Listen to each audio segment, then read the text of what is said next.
On with my man, Brian Courtney Wilson. What's up, brother? Man, I'm good. How you doing? I'm doing great, man. Appreciate you taking the time. Thanks for You know, having me. it seems like you're still busy even in a pandemic, man. Yeah, in some ways more busy. I wish we were able to get around more. There's nothing like being able to perform live in front of people. But we certainly have found things to do and ways to connect. And I appreciate you making room for me on your show today in that regard. Oh, it's my pleasure, man. And so the big news, I'd reached out just to talk to you about the industry and how things were going. And then, you broke the news. You've remade a classic. And, sometimes when people remake things, there's certain people that, you really have to have some nerve and some talent to cover. And so you've done Marvin Gaye's classic, Inner City Blues, Make Me Wanna Holler. I was blown away when I heard it Thank you. because, like I said, when you hear somebody, there's certain people, Prince, Sade, and Marvin is one of those people, is a high bar, and you really killed it. I'm not just saying it because you're my boy. The song flows very nicely. The tempo is a little bit different, but it just suits your singing repertoire. How did that song from 50 years ago, that at the time was about police brutality and some of the same things we're facing, how did you arrive at wanting to remake that in 2020?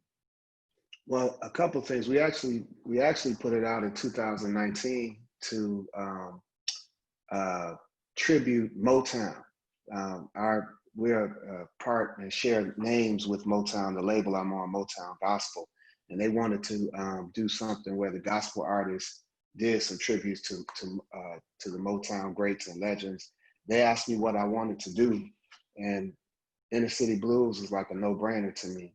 And the reason why is because even at the time, it seemed like it was relevant, but I never intended on wide release for it. It was just something I was putting on this record.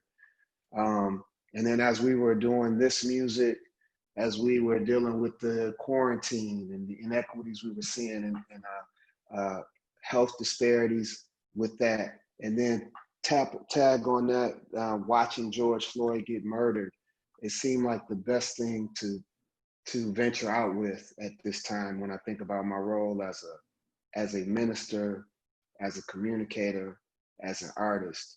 It just made sense to put it out, and I'm grateful for my label get behind me on it, and I'm grateful for the people that played a role in creating it. Dana Saray, producer, extraordinary, many gospel greats, and then Eric Robeson. I don't know if you're familiar with him, but Mm. he's singing background on the record for me. Okay, Independent nice. artist, man, and so um, I love what it feels like. But beyond that, to mention to get at what you talked about, I had some apprehension because it's Marvin Gaye. It's a Marvin Gaye classic. You know what I'm saying? So you don't want to try that, and then people just want to go hear the old Marvin Gaye. You want to make sure when you do it, it's something that adds to the conversation. So Hmm. I'm glad you said what you said, and so far we seem to be getting some great feedback. So thank you. Yes, and so for the listeners, we are going to play that at the end of the show, just Great. to give you a full taste of it. But what I liked about it is, like I said, you're not trying to just make it the way that it sounds. Like there's a very modern feel to it. There's the tempo is different, but it works. Like in my Yeah. opinion, and it's one of the things that I've always admired about your work is that it's very much a combination of classic gospel, of what people think of as gospel, but there's great production. It sounds like a well-polished R&B artist or song, but it's obviously God-based, and the messages that you're given are gospel. And so how did you That's develop that sound? that's I kind think we don't to me that's as we somebody don't that get has, R&B budgets. I mean, you've got a great label clearly, and you've got some great label mates and Tasha Yeah, Cobb Leonard. You're in my opinion, you guys are the upper echelon of gospel. How did you thank you. develop that sound? What were some of your inspirations, and how did your sound come into be? Marvin Gaye was certainly one for me. He was someone I listened to, and a lot of these people I was introduced to in college. Growing up, I grew up in the church, and so most of the music I heard were, the Hawkins, We would hear a lot of the Thompson community singers there in Chicago, Percy Baby Penn songs there in Chicago. And I grew up listening to those things. It wasn't until I went off to college that I discovered people like Marvin Gaye. Donny Hathaway was a big one for me. And I tell this story a lot. I had a crush on a girl, and she said I sounded like Donny Hathaway. And I couldn't wait. I went to find out, who is this, you know? And I was blown away, man, just because, you know, he's not considered a gospel artist, but I knew I felt something transcendent in his voice, you know, and so I admired that in his voice and his arrangements and the way he was marrying what he knew about classical and jazz music to what he was saying. I really connected with that when I was younger. And Stevie Wonder, of course, I think all of us have seen Stevie Wonder and viewed him as the soundtrack to our youth. And as we've gotten older, we come to appreciate even more what he was saying to us. Fred Hammond is another real big one for me. Hammond, yeah. When I accepted Christ, and because I grew up in the church, but then there's a difference between growing up socialized into Christianity and then deciding for yourself. Being reborn. Follow hard after it. And so when did Fred that happen? Hammond was when I got to Houston, actually.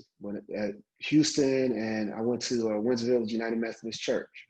And that's when I had my decision, you know, as a man, this is what I'm going to do. And so Fred Hammond was a big part of that. And off, you know, John P. Key was another one, like I was listening to a lot when I was younger. Kirk Franklin. I don't mention Kirk Franklin a lot. He's almost like the air, though. Like Kirk Franklin has so many songs that have influenced us. There's so many of them that it's easy to take him for granted, you know, and that's why I don't mention the game. Yeah, he totally in many ways. He changed. He literally bridged gospel and mainstream and radio. And I never forget when I heard Stomp in a lounge, because I haven't always been reborn myself. When I heard Stomp at the party, I was just like, wow. I was like, that's profound. So he definitely changed the game. And so, you know, for you, you've been to me, in my opinion, you know, you use your voice as an instrument. You know, you're an artist. You know, you have a range that is deep. You sound sometimes it doesn't translate from a live church concert to the studio, but you definitely are a good. You work well in the studio. You've produced some studio albums, and so kind of speak to that. That how difficult. What is the transition like been, not being able to perform live and having to take this, you know, to adapt to this current situation with COVID-19? I think the jury's still out. You know, the marketplace is in flux and transition, and that's reflective of society right now. And so it's hard for me to make an assessment, yeah or nay, good or bad on it beyond it's uncomfortable because you've gotten used to doing things a certain way. Mm-hmm. But we're still led by the love. I know I am as an artist. I'm still led by the love I have for the expression, the love I have for the messaging, and when I feel like, yo, this is something that will help right now. And then the love I have for the people in my mind when I think about helping them with what I have to say. And so that's what's been moving me forward in this season. So it's always about that. It's always about love and faith. Even when we do songs like A Great Work, that was like my last big song. I love that album, man. That we put out, right? That's faith and love. And the faith part is you never know how people are going to respond to what you're saying.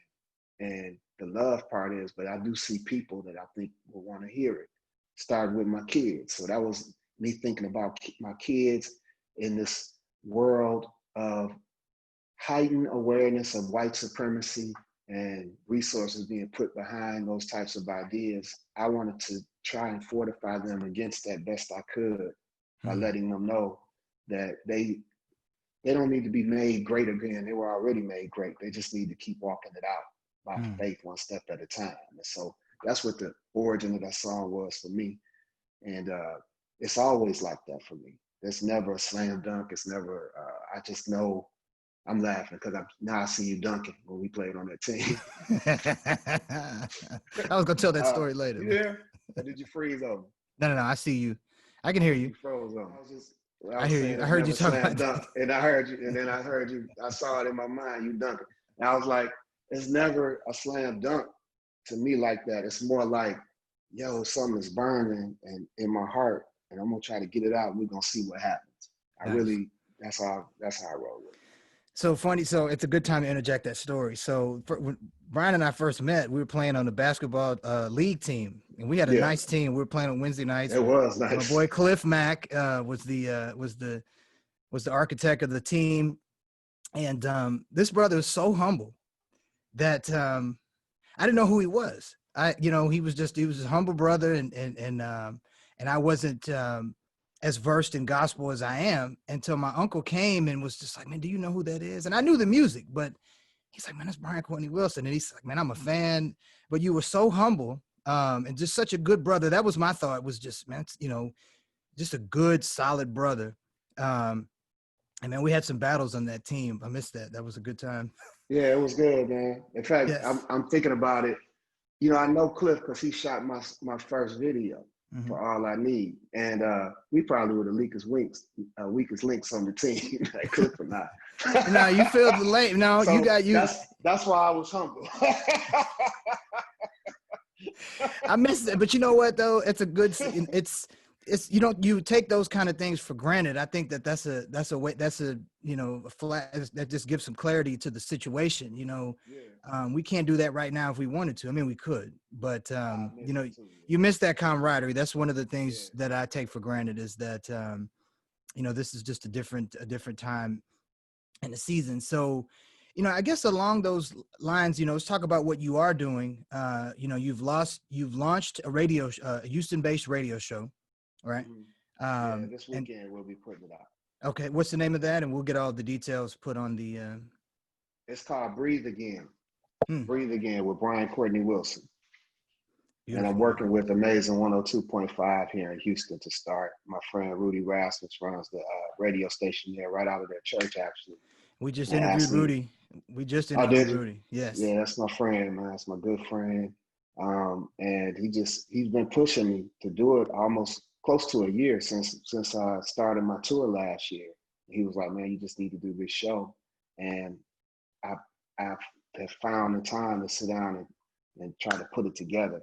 So the point of the show is just what I've been acutely aware of since the quarantine is just how fragile a breath is. And not only is it fragile, but it's also a gift. We haven't earned it. It was given to us. Amen. And it's so easy to take for granted. But just over the last year or so, I've just been thinking about breath, breathing, how it affects your singing, how it affects your mind, if you're not intentional about thinking about it and doing it correctly, and how you can really let anxiety creep in if you're worried about losing it. And I think the best way to live your life is to just breathe again, man. Trust that you can breathe again. And beyond that, okay, if I'm sure now, maybe I can help somebody else breathe again too. And so that's the spirit behind the show. And so this was pre-George Floyd, before I Can't Breathe. You were already thinking about, breathing again. Yeah. Real big, man. I was. Nice. I was real big. But see, the thing, even about George Floyd, it heightened our awareness, but George Floyd wasn't the first person to have to say that. You know what I mean? Eric Garner couldn't. Yeah, exactly. Exactly. Shout out to Steven Jackson, I think, for really making us stop and say, yo, this is not right. It makes me want to holler. I like it. And even when I think about inner city blues, that's part of what I'm trying to do with this song. We need to lament, and we need to mourn the fact that, first of all, after 50 years, inner city blues is still relevant, and things have not been fixed. And I think that we can mobilize and move forward and still mourn, and still make people have to reckon with our grief, make people still have to reckon with the anguish uh, that has not been repaired. And that's part of the spirit behind the song. Uh, that's part of what I'm saying with Breathe Again. It's like, yo, man, I want to be free to breathe again. I don't want to have to deal with the specter because you don't understand me, or because you fear me, or because I just got on your nerves one day, that you could call the police and put my ability to breathe again at risk. I don't like Mm, that. that's deep. So I have a quote here from you. It says, I pray this reminds us we will holler and be heard. It's our time to figure out what comes after hashtag after the holler and bring the change our nation needs so badly. And, um, you know, I think for me, the motivation for me to finally step out and have the conversation that we're having was based on the notion, say something, do something, and to step out. And so, um, what was that process like when you're watching all of these events unfold? You're seeing COVID-19 start to become what it is. What was that? How did that fire kind of ignite in your belly? Was it something that you was just like, okay, God is, now it's time for you, for you to step out and do some of the things you're doing and saying right now? Well, I was stepping out already. A lot of when I think about worth fighting for and a great work, Mm-hmm. those songs are always tied to me kind of stepping out about and thinking about my community. It wasn't overt in that regard. Uh, and I don't know that it's all that overt now, man. I, if you ask me a question, I try to be as honest as possible as I And I can. love that about And, you. and I say try because I know that sometimes you can't say it all without it causing more damage than good. So, but my mom taught me this. I don't see it even as like a badge of honor. It's more like what I grew up with.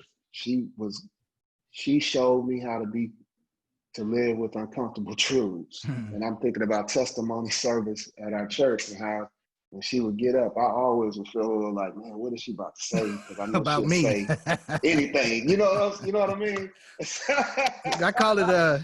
I call it birthday suit honesty. It's just yeah, exactly. And so I've always, that's a big thing to me, is integrity and making it whole and making sure that you can walk out what you're saying. And so I try to live like that. And when you talk about what prompted me to step out, if anything is burning for me now, it's that again I'm made more aware of how fragile it is, how fragile our time is, how fragile each breath is, but also how precious and valuable and expansive and massive the next breath is. How much we can do with it if we're focused. How much we can do with it when we're aware of how valuable it is. okay. So you had some other things going on during the pandemic. So you worked with the mayor. They had a town hall about the equity response task force, and it focused on mental health and healing and wellness in the Black community. And what was that experience like? And what were some of the messages that came out of that? It was beautiful, man. I've been working with the mayor. They love a great work. And so when they heard that song, Janice Weaver over there, especially, man, she just really kind of folded me in. And then, that relationship started with me calling them during Harvey. I met the mayor somewhere and he was like, man, if you need anything, just call me. And I remember when Harvey hit and I was watching him lead during Harvey. And I said, man, something in my spirit said, call him. And I just texted him saying, man, do you need anything? Do you need anything? And he connected me with Janice, who I happen to know before from other stuff. And me and Janice just connected. And I sat with her. We were bringing water to people during Harvey, helping people with clothes and supplies and stuff like that. And we forged a relationship that way. And literally, I called her again the other day and I said, hey, I would love to come down and just do some music over a lunch break. We could socially distance it to minister to y'all while y'all dealing with what we're dealing with the quarantine. And she said, well, no, you should do this town hall. And I let her know about some of the music I was working on, and it really fit with the theme around this mental health and the inequities. First of all, I was pointing to the inequities, but also that there are solutions that we can get to if we're still enough to pay attention and see what's going on around us and believe that there are answers to what we're dealing with. And so I really appreciate the mayor's office for letting me present one song I hadn't even put out yet. We're going to put it out in a few weeks, but they let me present a song that we'll be sharing with the world here soon. And I appreciate them trusting me enough to show value in what I was doing. Nice. And you know, that's a good segue to what I was wanted to ask about. And I look at what God is doing. When you hear what Pastor Rudy and I talked about, the concept of mental health and taking care of yourself, and you know, and reaching out and asking for help, and how hard that is for the Black community, and historically has been, and how important of an issue it is.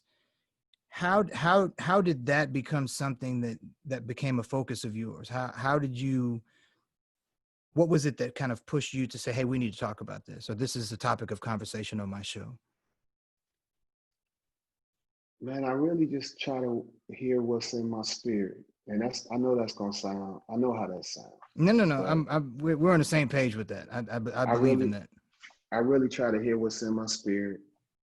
In some ways, I'm naive to the fact that our community does not like to talk about mental health, because I've known so many people, Pastor Rudy, Pastor Juanita, Pastor Kirk John Caldwell, people like that they've never really tripped about that. That's like, of course you need someone, a safe place to go and talk, and know that it's a vault there, and that they're professional enough to kind of map you through how to move forward. Of course you need that. And you've seen the results. You've seen the positive results from that around. Oh yeah, for sure, around them. And you know, when I've done it, you cannot tell everybody everything that's going on with you. I don't think they're equipped to handle it. I think we got hymns to talk about it. When you talk about what a friend we have in Jesus, all our sins and griefs to bear.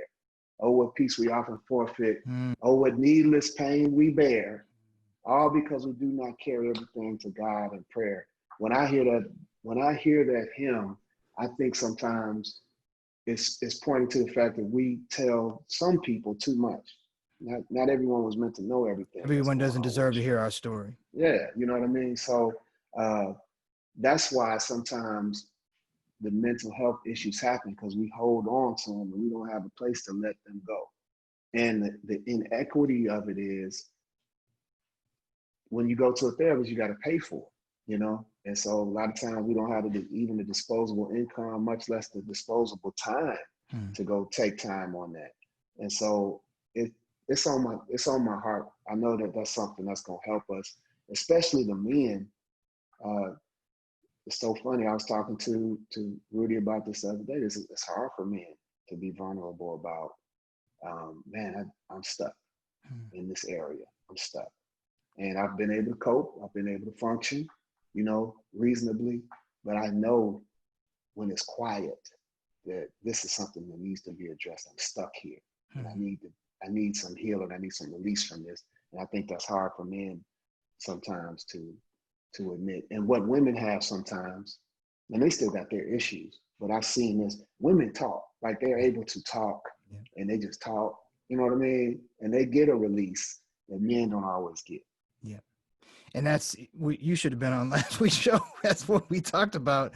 You know, and I have the benefit of having gone through therapy and being, you know, sober 11 years this year and in recovery, like Pastor Rudy, and I've had to walk through that. I'm not doing that. You know, I don't want to talk to another man, and all of the foolishness that I had to work through. And now, it's such a blessing, you know, to be able to unpack it. And I think that as an artist and as a man of God, and as a father and as a husband, it's the concept of putting the mask on your face first to get some air so that you can help other people in the shipwreck. You know, I can't help anybody if I'm not okay. And so it warms my spirit to hear that that's the page that, you know, that you need to take care of yourself so that you can take care of other people. And I'm really, really blessed that you're giving this message to an audience that that really needs to hear it. And it's a confirmation of what we just talked about. That's another Beautiful. beautiful thing. And so, well, God bless you, man. I really appreciate you making the time.